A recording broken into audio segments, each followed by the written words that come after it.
Yowie Flash Wolves are still in the tournament and going to fight TSM later on in the day in the semifinal. You talked a lot about the Aurelia, and Stake ended up on the Maokai, and it paid them dividends. Yeah, I was really hoping that SK would be banning the Maokai. As I mentioned before, this champion will make an underperforming top laner look very good, and he did that. He played really well because, as you saw in one of the team fights, LeBlanc W's in to try to harass. Maokai, all he does, points and clicks on the LeBlanc, and now all of a sudden, when LeBlanc distortions back, you got a Maokai in the middle of the team, CCing everybody. You don't want this, especially if you want to go with the first pick LeBlanc.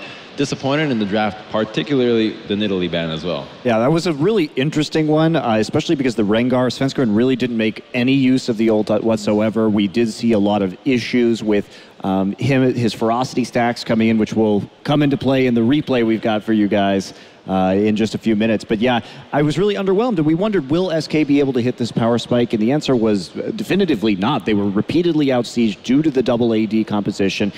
SK just didn't have a comp with enough kind of forward wave clear to be able to even get close to those turrets as soon as the Ezreal and Kog'Maw grouped up. Something I really liked in the early game was the fact that when the lane swap was initiated, we saw SK Freddy really teleport to the bottom lane, as he always does, and try to get that wave bottom. And they kind of try to dive him, almost zoned him off, take the early tower, but instead of recalling and establishing the lanes again, they went for a 4-minute and 50-second dragon. And then eventually that snowballed them to be able to get a third dragon by 18 minutes. And when you're running a double AD composition, the buffs that you get from the dragon are incredibly important, just because the AD, just by taking the first dragon, you actually are able to give up to 4 following dragons, just because the only buff that you really need is that AD one. Double AD, you really get a lot of bonus for it. But we saw that at the 24-minute mark, they were contesting the 4th dragon. SK find themselves in a position where they really need to fight that. And arguably, they should have taken that dragon as well. I think SK did get a bit fortunate that the Flash Wolves weren't able to commit. But just in terms of the Flash Wolves' early game,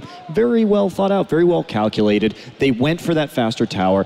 They came in saying, we need to defend the towers this game. They did so very successfully. Yeah. They were the ones with the early pressure, transitioning from pushing Freddy off the bottom tower to taking the tower to the dragon, then the blue buff on the Maokai, and then just having him wave. Yeah, so they did take elements from that GE Tigers win. I did want to talk to Freddy about Freddy a little bit more. We talked about his rage management and his play on Gnar, but he didn't itemize in lane for the lane. They were thinking ahead, thinking that with the CS advantages, they could pull it out later, is what I presume. Yeah, they went, the Flash Wolves were for the early laning itemization with the double D rings, as he mentioned, as well as the blue buff, but SK did not. They went for the Sunfire first into the Maokai, who was itemizing for the lane, and you saw at one point, Freddy forced to use the teleport to defend the tower because he was getting pushed out. He went for the early Giants build, double Dorans, which lends me to think, okay, he's going for the laning phase, but no, eventually he goes for the Sunfire, loses lane, and then is able to eventually bully him out just via being a better player in CS. But then, you can understand the armor itemization against a double AD composition, but I feel like go for a Hex Drinker and just really bully the Maokai out. Yeah, I think for me, the really big takeaway here as we look forward is the Flash Wolves really did have a very strong early game plan. It looked like they were tailoring their strategy to their opponent, and we saw them just have great objective control throughout most of the early and mid game. The farm is going to be an issue. I mean, we talk about when they go up against TSM. TSM is much better in terms of their objective play. We've seen them drop some dragons early in the LCS, but I feel in this tournament, they've been a lot better with contesting those early dragons. And that farm advantage was keeping SK even in gold because the disparity was so massive. And so I think that probably the Flash Wolves is going to be a pretty big underdog going up against TSM.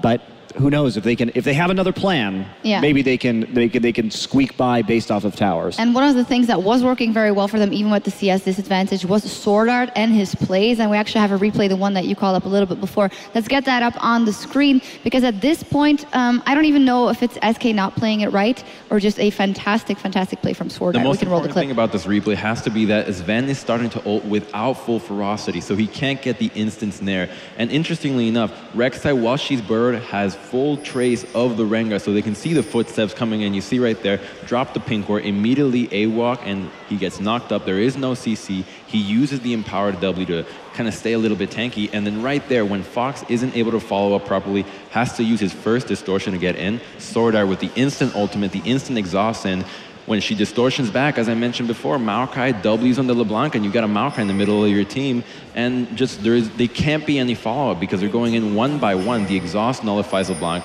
Maokai in the middle of your team, and this is not how you want to engage into a double AD composition. You need to flank. You can't go head-on, especially with the Rengar. Right, and that's just basic Rengar play in the late game. Once you move from that warrior enchant damage spike into the tankiness, you have to be able to get those flanks off, which means your positioning has to change. It was all too easy. And Karsa there too, if you looked at that replay, had a great knock-up because SK was actually clustering right in front of their turret. So he hit like a 3 or 4 man knock-up, and that really allowed them to just continue rolling through that fight. It was a really good team fight from Yowie. Now, they didn't have the best team fights in other parts of the game. It was hit or miss, but that one in particular was very well executed. Yeah, and Karsa doing very well, and we actually have him standing by with Chobra for a couple of thoughts into that fantastic victory. Thank you very much, Shocks. And ladies and gentlemen, what a